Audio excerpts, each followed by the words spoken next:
Today we're in a real special area of Canada. This is the Charlevoix region of Quebec, and it doesn't get any better for fall scenery like this. This is the 2020 Lincoln Aviator, so put on your aviator glasses because we're going for a drive.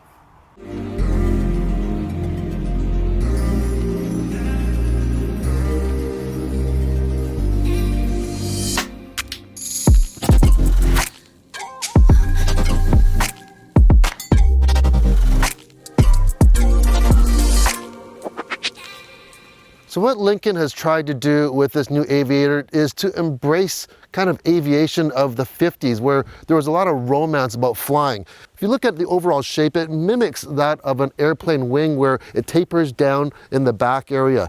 Up front, you have that signature Lincoln grille. You have LED pixel technology for the headlamps, and they bend. Now, they don't bend with the steering wheel. There's a camera up there, and it scans the road, and if you can see a corner or whatever you're coming up to, it'll start bending for that. So it's a real new technology. Also, what this has is called Lincoln Embrace. If you have the key fob in your pocket when you walk up to the vehicle, these welcoming lights will come on as well. If you have the adaptive air suspension, it'll greet you by lowering itself 50 millimeters. Then you have these huge 22-inch wheels. If you have a look at them, they actually look like they're moving even though we're standing still. They mimic that of a turbine jet engine. Once again, aviation related. Overall, I really like the shape of this Aviator. I think they did a really good job in the styling.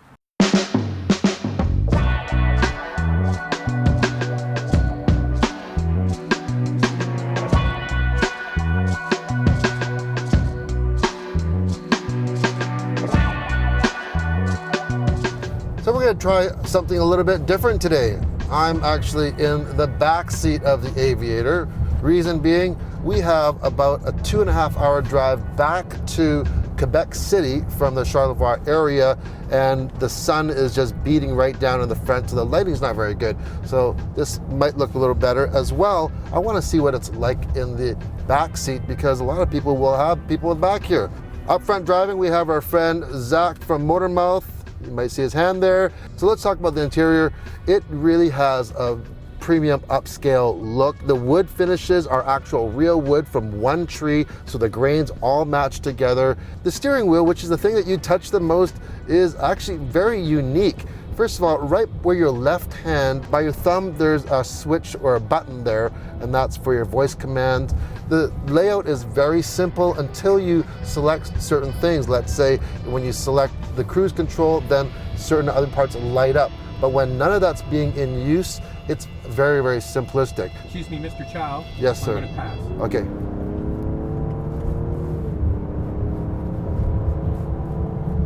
Done, Mr. Chow. Thank you.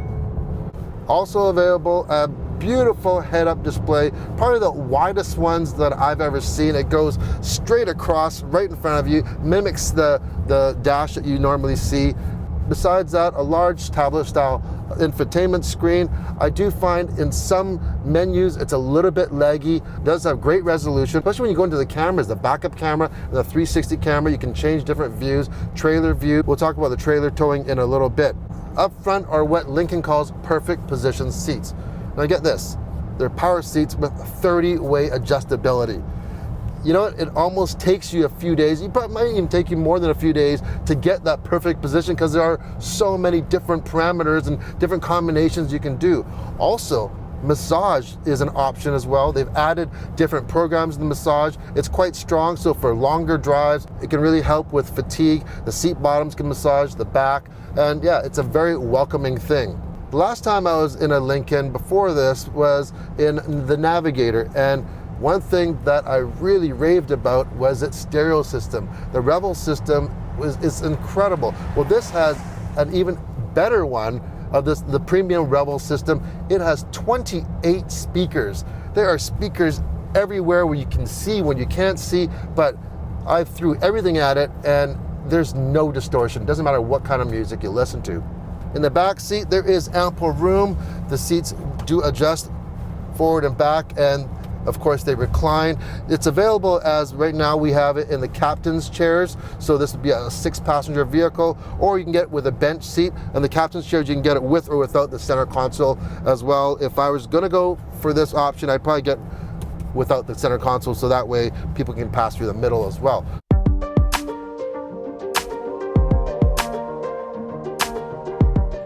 The Aviator is also available with a great new feature which allows you to leave your keys at home and just use your smartphone. We've all lost our car keys at some point, but it always seems that we always know where our phones are. The third row can be operated by power from the rear. Like most vehicles in this class, it's not somewhere you'd want to spend a lot of time in, but for shorter trips, it's fine. If you're always using the third row for shuttling people around, then maybe the Navigator might be more up your alley, and I'm sure Lincoln would be happy to sell you one of those. So let's get to the drive. What's under the hood? It's a 3-liter twin-turbo engine, puts out 400 horsepower and 415 pound-feet of torque. And that's matched to a 10-speed automatic transmission. Now, this vehicle is based on a brand new platform. It's a rear-wheel drive style platform, but for Canada, we're only going to get all-wheel drive, and I think that's what the luxury buyer really wants as well. Also, it does have adjustable or adaptive suspension and available air suspension, which we have here. And what's different about this air suspension as well is there is a camera, the same camera that can scan the road for bending the headlights. It scans the road for imperfections, and it can adjust each wheel of the suspension, each corner, to dampen or stiffen depending on what the conditions are, to give you a better ride. And on some of these roads in Quebec, you know, they're pretty bad. We have some nice roads, but some of the old country roads, this really handled so well over some of that nasty, nasty stuff. Also available, the Lincoln Co-Pilot. So it's kind of a semi-autonomous system. You have your adaptive cruise control. You can adjust it, but with that camera up front, it also has traffic sign recognition. So if the speed limit is 100K, you'll go 100K, and if it drops down to 80, it'll slow it down for you automatically. Don't worry, if you want to go a little bit quicker or you want to adjust it, there is something in the menu where you can adjust the tolerance. So you can adjust it, let's say 10 or 15 kilometers over if you want. Coming at the end of this year will be the plug-in hybrid version of this Aviator, and that one will have 494 horsepower, and get this, 630 pound-feet of torque. Of course, you can drive it on electric only. We don't have those numbers yet. That hybrid system is really there to enhance the performance. So it makes it a lot livelier to drive. I don't know if you need that, because this thing is lively enough with the 400 horsepower. There are some pretty heavy hitters in this class, like the Audi Q7, Cadillac's new XT6, and the Volvo XC90. But after 2 days and hundreds of kilometers later, I can honestly say that these competitors may need to up their game. The Aviator style is a class leader in my opinion. The drivetrain is very engaging. Drive it in normal, it's responsive, and it's not completely isolated from the world, but you still get coddled with a luxury ride. Switch it into Excite mode to unleash all 400 horsepower and open up all the parameters, and you'll be surprised how well this larger SUV handles. The 10-speed transmission is always up to the task, and the adaptive air suspension with the road preview system is stellar and is always working to protect the passenger from the big jarring bumps and provide a true luxury ride. By the way, if you need to do any towing, the Aviator is rated for 6,700 pounds. The Aviator now is the flagship vehicle in the Lincoln brand, and we are told that this vehicle is hopefully going to reinvent the brand. And what do I think? I think they've done a great job. When I first saw it at the LA Auto Show, I was blown away from the design and the style. And after driving it, it looks great, it drives great, it feels really comfortable. So the question is this Aviator gonna take off? Only time will tell.